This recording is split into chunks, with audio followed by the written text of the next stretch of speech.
Good morning, all. Honored to be here, of course, with the Joint Center, their Future of Black Communities Summit. And even just already this morning, I heard Alan Davidson talk about the power of broadband. Chairwoman Burrows also talking about the internet, and that is very much in my wheelhouse. But briefly, a moment, the Joint Center has truly been a thought leader, a passionate advocacy group for a number of years. And for my part, as an FCC commissioner, I wanted to just really recognize they identified quite early the issue of digital equity and have been a true partner with me as we have focused on getting all Americans connected, but in particular, Black Americans, and I commend them as well for their outstanding, exceptional work on connectivity in the Black rural South. Their visionary leader, of course, is Spencer Overton. And Spencer, we have worked shoulder to shoulder on so many issues. Very proud of your leadership, and I wanted to make sure I said that here today. Yeah. And for the Joint Center, of course, I'm excited to see what's next as well. I'm happy to be here to highlight technology policy priorities in Black communities. Why does this matter? Not that I really need to tell folks in this room. Technology and communications are instrumental to nearly universal development, especially for our Black and brown communities that have historically been left behind. It was, in fact, a hero of mine, John Lewis, who once said that access to the internet is the civil rights issue of the 21st century. Let me say that again. John Lewis said access to the internet is the civil rights issue of the 21st century. It's that important, y'all. Not only is the internet an indispensable resource that touches nearly every aspect of daily living, it's also an essential tool, as we've heard, for advocacy, empowerment, economic opportunity, jobs, we just heard. Those on the wrong side of the digital divide cannot fully participate in the 21st century society and the myriad opportunities that brings. The panel to come is extraordinarily timely because, first of all, the genesis of so many of the current issues that we have fundamentally stem from connectivity that those that do or do not have. Lack of access to broadband, discrimination in advertising, discrimination in AI, as we heard, the misuse of data. Second, if we don't focus on these issues, I fundamentally believe that Black communities will be harmed. We need to be deliberate about creating a space for America's Black communities in this digital age. This includes ensuring that more households have access to affordable, high-quality, secure internet. But let me speak plainly. Recent data shows that 34% of Black adults do not have home broadband. This divide is even more pronounced, as we've learned in the Black rural South. In their seminal report from the Joint Center just last year, the report found that over 38% of African Americans in the Black rural South lack broadband access. And when quantified, of course, using a different definition of broadband, the digital divide for Black communities may be even larger. Citing some different data from Microsoft, the Joint Center's report asserts that it could be as high as 72%, nearly 73% of Black rural South households do not utilize high-speed broadband. While there are many reasons for this, poverty, and in particular the affordability of the internet are significant factors as well. These statistics are staggering. Over 60% of Black households in the Black rural South earn less than $35,000 per year, and broadband is simply not an affordable option for them. 49% of Black children in the Black rural South live in poverty, the Joint Center's report indicates. We've got to get to work. Expanding broadband in the Black rural South can create increased incomes, create employment, create those workforce skills and educational and healthcare opportunities. It can help close the gap between the Black rural South and the rest of the country, which is much needed. How do we solve these challenges and ensure robust broadband for everyone, especially those in underserved communities? We have to solve two issues. There are a number of issues, but two that I'll highlight here today. The first is the issue of access. This is what Alan Davidson was talking about earlier. The second I'll talk about is broadband adoption. The good news is that we're making strong headway on both of those. In the wake of the COVID-19 pandemic, Congress recognized the considerable and urgent need for broadband for all.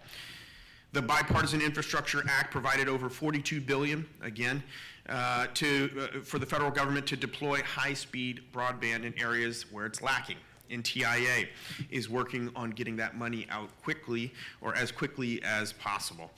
Regarding the issue of affordability, Alan mentioned we at the FCC are in charge of over $14 billion that is focused on the issue of affordability. This program reduces the cost of broadband subscription, either mobile or wireless, to $30 a month. As you heard, though, I'm not happy with the numbers that we have. Over 48 million households, that's not individuals, 48 million households are eligible for this program. Right now, we're at about a little over 14 million. So that, just do the math, numerator, denominator, we're at about 29% of people that are eligible for free internet have signed up. We've got to do better. Folks in this room can help us do better. The Joint Center, of course, over a number of years has set forth solutions that have helped in this space as well, including creating a more permanent ACP. That's something that I'm working with folks on the Hill. Requiring universal service recipients to offer a low-income household an affordable option, even updating the FCC's definition of what is, in fact, high-speed broadband. All of those I was happy to support. Access to the internet is not the only way in which we're shaping the future of technology in the Black community. In fact, an issue that I have worked with Spencer on, and I know the Joint Center continues to lead on, Spencer moderated my Future of Work Roundtable. That is the issue of our workforce. It is absolutely essential that we continue to focus on this issue. A good friend of mine in the room as well, Jason Green, is here with SkillSmart. Yes, yeah. If y'all don't know Jason, make sure you also come across him over the course of the day. Diversifying the technology and telecommunications workforce is another imperative goal of mine at the FCC and will prove to be essential in establishing our community's success in the digital age. As broadband networks are deployed, good-paying jobs are now available for those that help deploy next-generation networks. Everyone's heard of 5G. We are building out the infrastructure for 5G right now. That build-out, everywhere from the engineering analysis to those that are actually climbing towers and helping those microcells get out there. That workforce must represent America. A number of CEOs that I talk to are focused on targeting HBCUs as well and other MSIs to handle some of that work. And so before I hand it off to this fantastic panel, I want to highlight additional issues that I do hope we'll continue to hear about as we're rolling out technology policy and vision boarding things.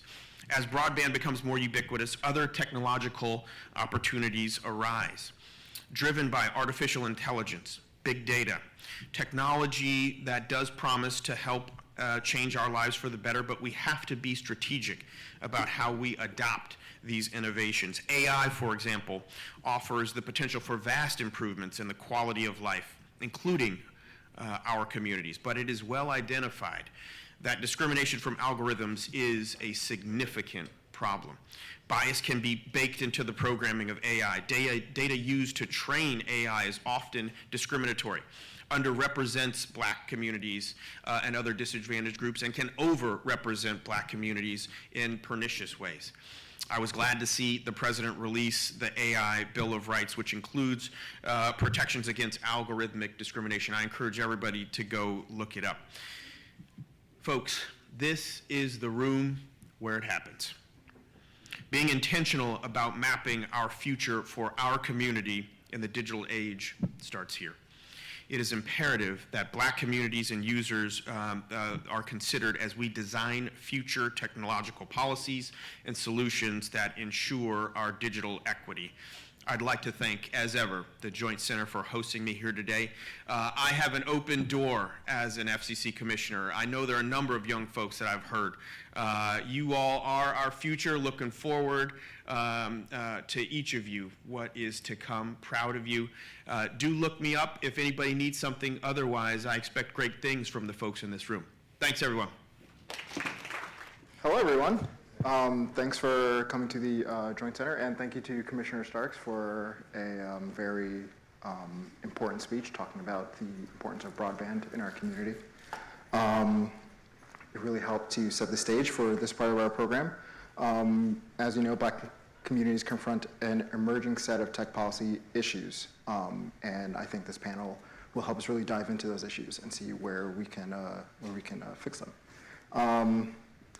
I'm going to introduce Yvette Badu-Nimako, who serves as the Vice President of Policy and Civil Rights at the National Urban League. Chanelle Hardy is the Head of Civil Rights at Google, and the former Chief of Staff to former FCC Commissioner Clyburn. Damon Hewitt is the President and Executive Director of the Lawyers Committee for Civil Rights under Law. And Dr. Steve Newell serves as the Assistant Director of Innovation and Equity at the White House Office of Science and Technology Policy.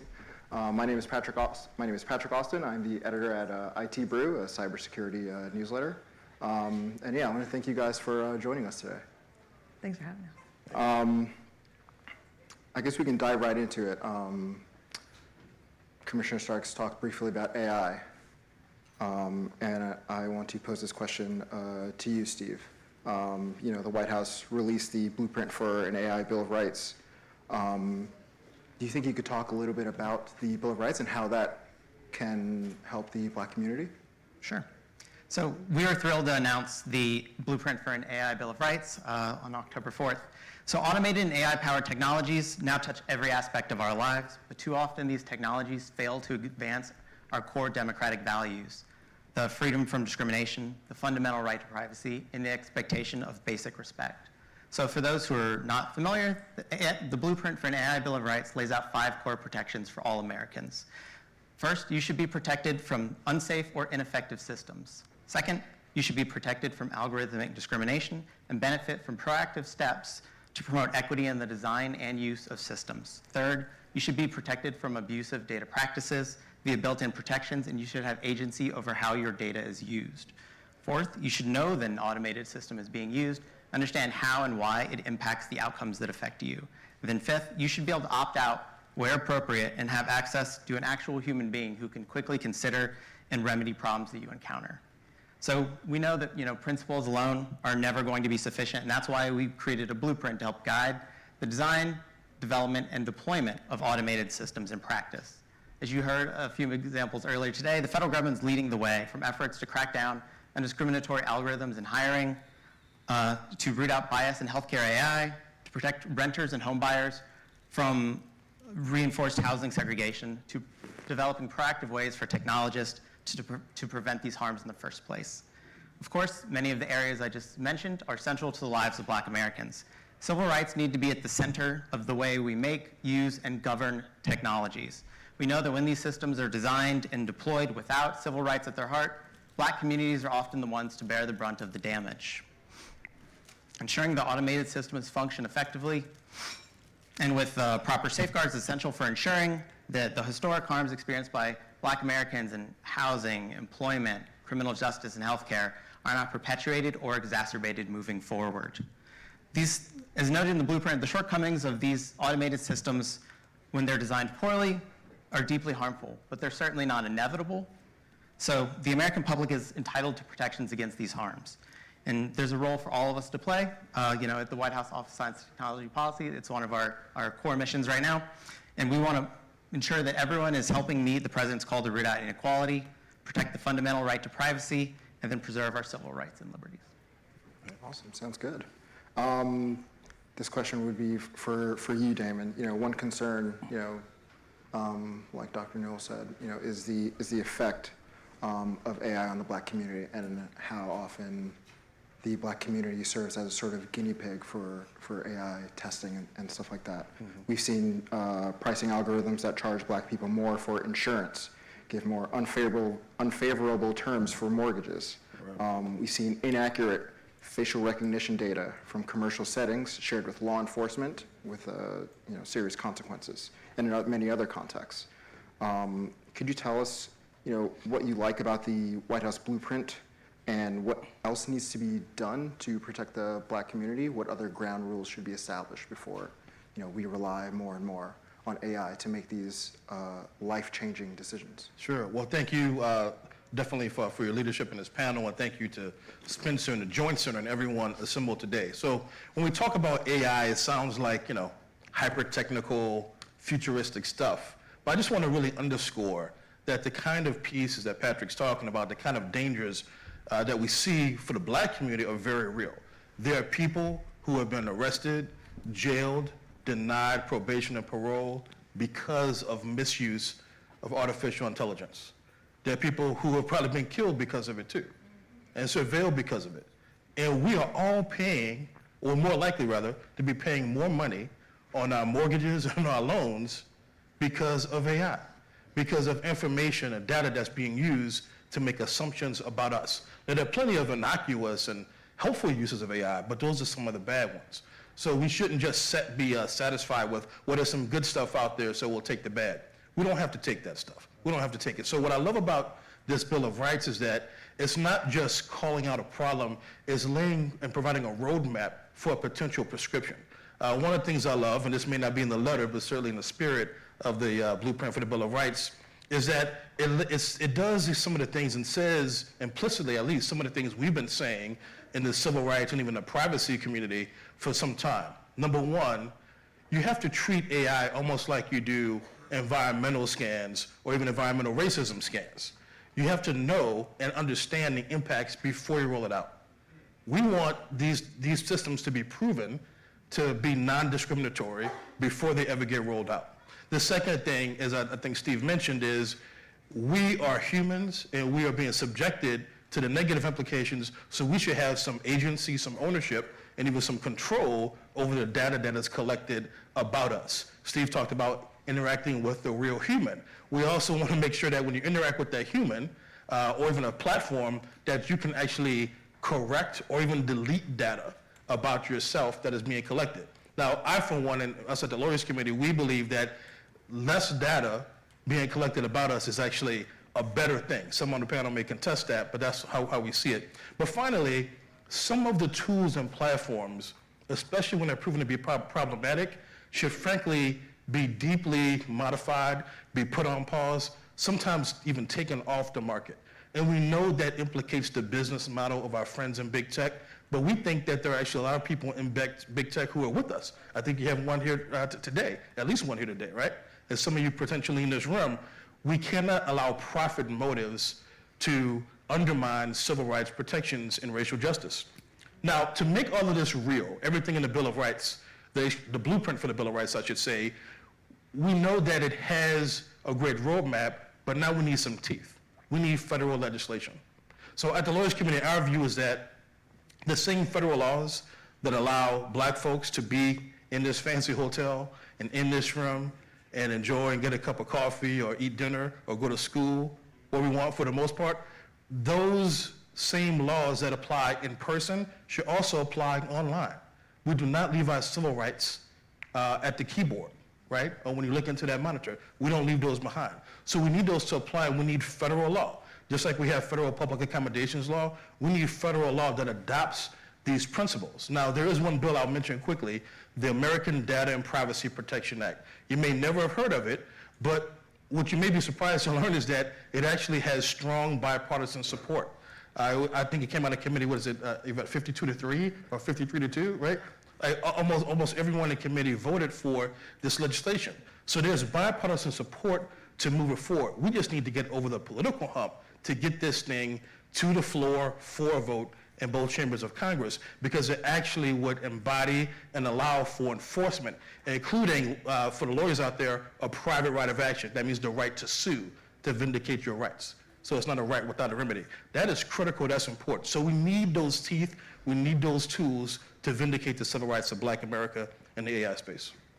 Okay, I want to maybe push back a little bit on what you're saying and play devil's advocate a bit about collection of data. Okay. About how you're advocating for less collection of data.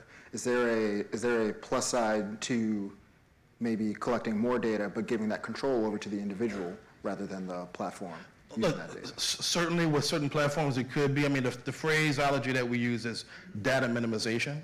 The idea that more is better is not something that we think has a lot of purchase. I do think it's a question of the types of data being collected and who does have control of it. That it does mean that.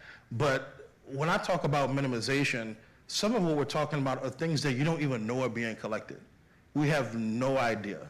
You know, look, I use my facial recognition to open up my phone and to make payments. My team tells me, Damon, you probably shouldn't do that, right? Because you never know what they're collecting about you, right? So I think when I talk about data minimization, it's that there's so much data being collected about us that we have no idea about. And if we actually knew, it would boggle the mind. Sure. Chanelle, I want to direct this question toward you. As you know, the Joint Center focuses on increasing pathways so that Black communities can obtain training and credentials needed to secure good jobs with good pay and good benefits in this emerging economy. Some companies are concerned about investing a lot into skilling because they don't want to train someone and then have someone leave to go to a competitor, you know, pull a great resignation or a great relocation, I would say. You know, the government, however, is not always on the cutting edge of technology and doesn't always know which digital skills will be in most demand by employers over the next 5 to 10 years. What should the private sector be doing in regards to digital skilling, and what should the public sector be doing, in your opinion? Hi, everyone. How are you? Everybody awake? Okay, good, good. Just making sure. I taught 5th grade, so I like to, you know, make sure. Okay. I want to answer your question, but just really quickly, I would be remiss if I didn't react to a little bit of what we talked about in terms of AI. And one of the points that I always want to remind folks is data is not a big tech challenge. It is something that all sectors are using. Think about when you get your discount card at the grocery store, right? So data collection is something that actually does impact our entire economy. And I think the term data minimization is actually something we use as well, because it is good to be thoughtful about what data you actually need to collect, but also to empower folks with tools. So if you've never done, for example, your Google privacy checkup, I recommend it. I recommend it not only to make sure that you're having the experience you want to have on Google, but for me, it was actually educational about what should I be doing with every app that I have on my phone, any website that I'm interacting with. When the cookies, you know, notices come up, do I just say click always so I can keep moving, just accept all? So just being having a sense of engagement with your own data. And I think the opposite side of that, as I think you were kind of posing a little bit, Patrick, is what are the benefits of the right data? And I think a lot about clinical trials and healthcare and how, you know, that's been a major issue for the Black community for many years, right? Because we don't have enough clinical trial participation. It impacts the type of healthcare results that we have. One of the things that we did that seems like a little thing that I'm proud of is the Monk scale. So this was a scale that actually allows the Pixel camera to see better skin tone. So if you've noticed, a Pixel are now taking really beautiful pictures of brown-skinned people. You think about so many times you got the silhouette picture or something like that. You can just see your eyes. I mean, that requires images to cover the diversity and breadth of our appearances. So anyway, and the last point I just make is just getting involved. And I think, you know, April asked earlier about how many people in the audience were in STEM. And I think it's just incredibly important for us to continue to support and encourage our learners to get into STEM. Certainly, we've put a lot of resources into that. I know in the civil rights space, the National Fair Housing Alliance actually is investing a lot of money into tech equity expertise so that they can actually interrogate processes and provide really practical feedback. So I know I'm off topic, but I wanted to raise that really quickly. And I'll just say a few things on digital skilling, because this is obviously a conversation that we're having in our community where we want to talk about all the roads to economic opportunity. And so obviously some of those are getting jobs at places like Google, please do, but also it's about what about people who don't have a college degree. Right now, a third of Black adults have a college degree.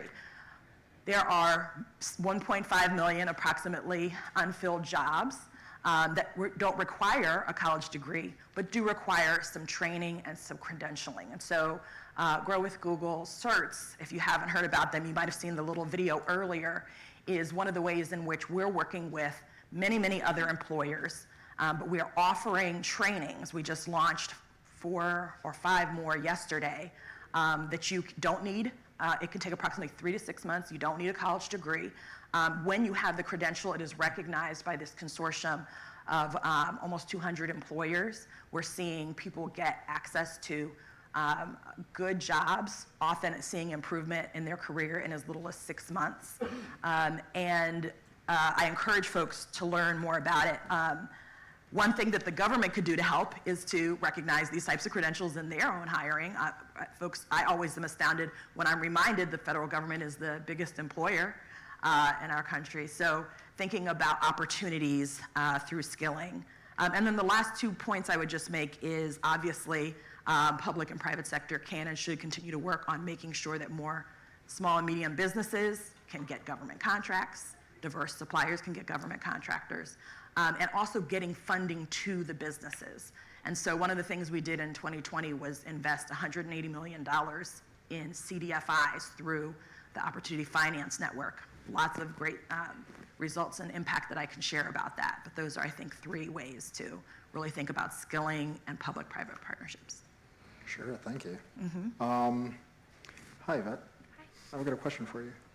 Looking forward to it. We're in the middle of a federal election season, and in many states, early voting has already started. Earlier this year, the National Urban League testified before Congress on election disinformation. Can you tell me about your concerns and the dangers of election misinformation when it comes to Black communities during the 2022 election? And what do you think the private sector needs to do to prevent this information from reaching Black communities? Yeah, so sure, there is a lot of concern that we're looking at ahead of the 22 election. One of the things I would like to acknowledge is that our communities have been targeted with election disinformation for a very long time. That is amplified with the rise of social media, technology, all of these tools that have been used to really cause widespread disinformation. Part of that is because, we are seeing with that rise, there's a lot of evolution with these tools. And that is even more concerning when we're thinking about this 22 election, which is very different than the 2016 or 2020 election, where we did see widespread disinformation campaigns from Russia, even campaigns here like the Trump campaign targeting Black communities. However, after the 2020 election, we saw such a rise in voter suppression laws across the country. I think since January 2020, 2021, we're at 42 voter suppression laws across 21 states. So that's almost half of the country that we're seeing these voter suppression laws, which would make these election disinformation campaigns even more effective because we don't have these tools that protect the voting rights of our communities. So that is an especially concerning figure ahead of these 2022 elections that is less than a month away. And looking also ahead to 2024 in the presidential election as well. There are many different things that we can do right now to try and curb this. First of all, we need, when we're talking about the private sector, we need an acknowledgement that we need to act more quickly when taking down this disinformation.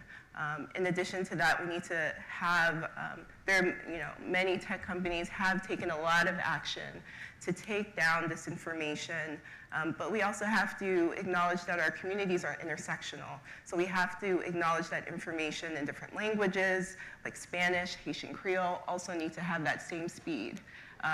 There needs to be the same capability to take that information down.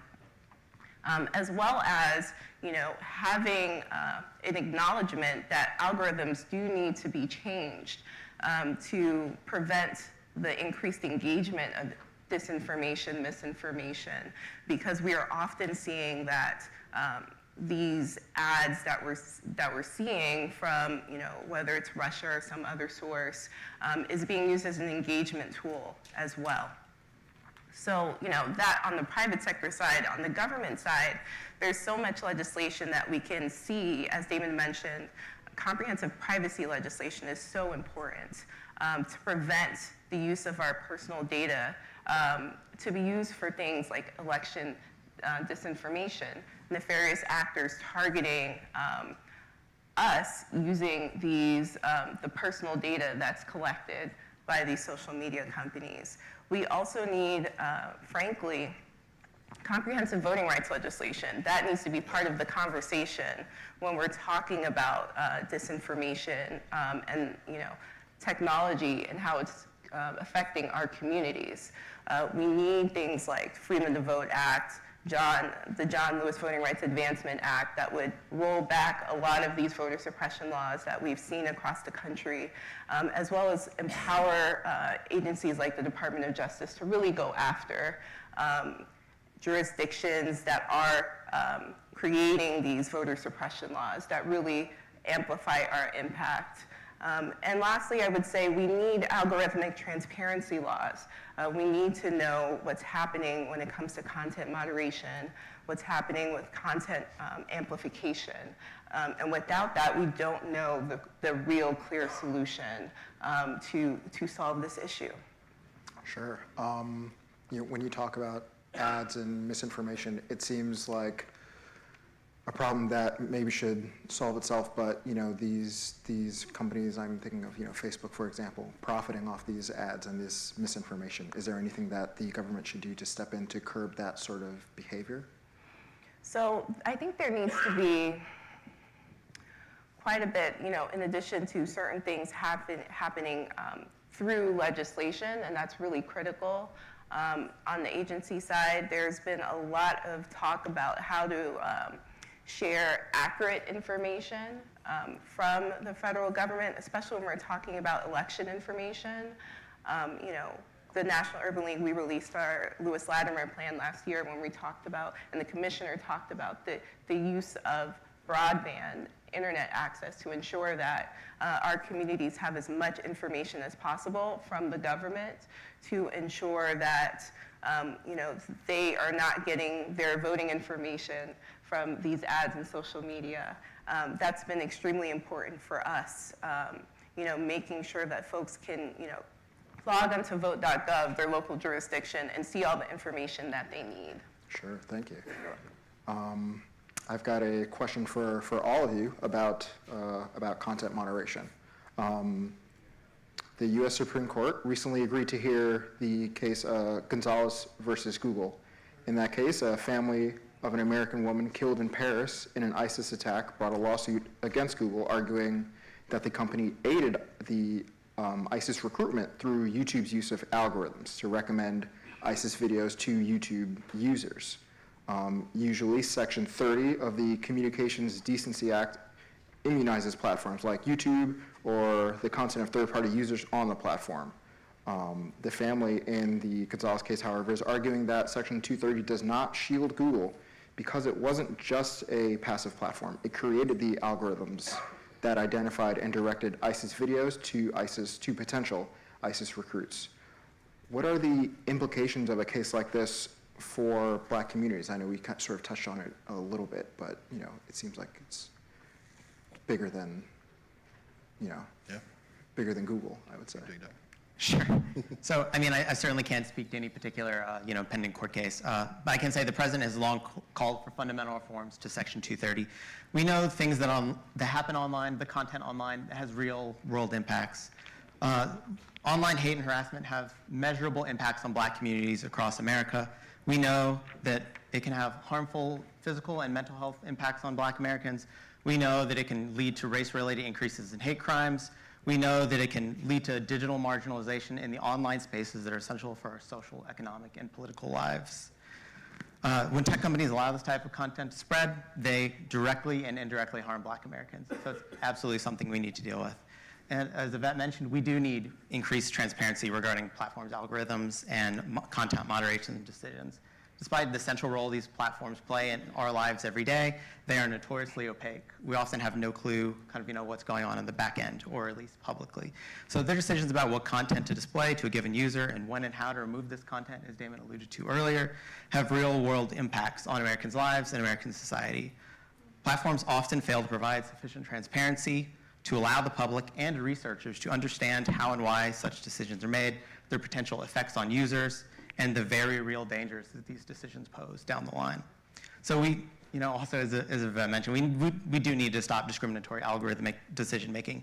We need to ensure that algorithms don't discriminate against Black Americans, either by failing to provide them information about important opportunities or resources, but we also have to make sure that we're not exposing vulnerable individuals to dangerous products that will perpetuate hate and harassment against members of our community.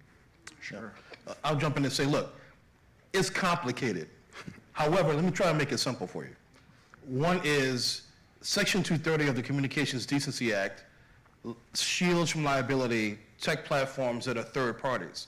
In some cases, when you're developing the algorithm, when you're marketing the algorithm, when you are collecting money and getting paid to allow people to post things, maybe that's at least one place to start drawing the line, right? Like, we can't allow profit to trump our rights. And just in terms of the dangers and implications for Black folks, the internet and social media platforms in particular have become an information superhighway for white supremacist ideology. This is where people gather, this is where they share stuff, and not just the organized groups that we've sued multiple times, like the Proud Boys and the Oath Keepers. We're suing them all right now for their role in the January 6th insurrection and the civil rights litigation right now. But it's also the people that you used to call lone wolves that are no longer that. The shooter in Buffalo was a big subscriber to the Great Replacement Theory. We wrote to YouTube, which is now owned by Google, back in 2019 about Great Replacement Theory content on YouTube. This is where people go to get socialized and indoctrinated to this stuff. And we appreciate you guys' responsiveness to taking content down, but we don't want to have to whack every mole because there are tens of thousands of hundreds of millions of them. And that's the problem. That's the implications for Black folks. Sure. I want to give I know we're at time, so I'll be extremely brief, happy to talk with folks more. I mean, what I would just add is that ultimately the challenges associated with 230 are the challenges associated with the First Amendment and making decisions about content. And so one of the reasons that I actually came to Google was because of my excitement around the way YouTube as a platform was providing voice for Black creators, Black speakers, Black activists, because they could get directly to the audience. And so if you think about it, someone like Issa Rae was able to demonstrate she had an audience because she could get on YouTube when she was being told that there was not an audience for awkward Black girl content. I think history has showed the difference. That's on the funny end. The other end is the video of George Floyd's murder. And what if that, a business had to make a decision about whether or not to show that, and had liability associated. I think that it's a very complex conversation, and so we just have to be really thoughtful in terms of what's at stake for the Black community, because it's both the ability to promote and create and to share things that need to be shared, as well as risks associated with radical content. Sure. And with that, it seems we're at time. I want to thank Chanelle, Damon, Steve, and Yvette for joining us today and sharing their thoughts on this very important topic that will affect the Black community for years to come. So thank you so much, guys. Thank you. Yeah. Thank you, everybody, for coming as well.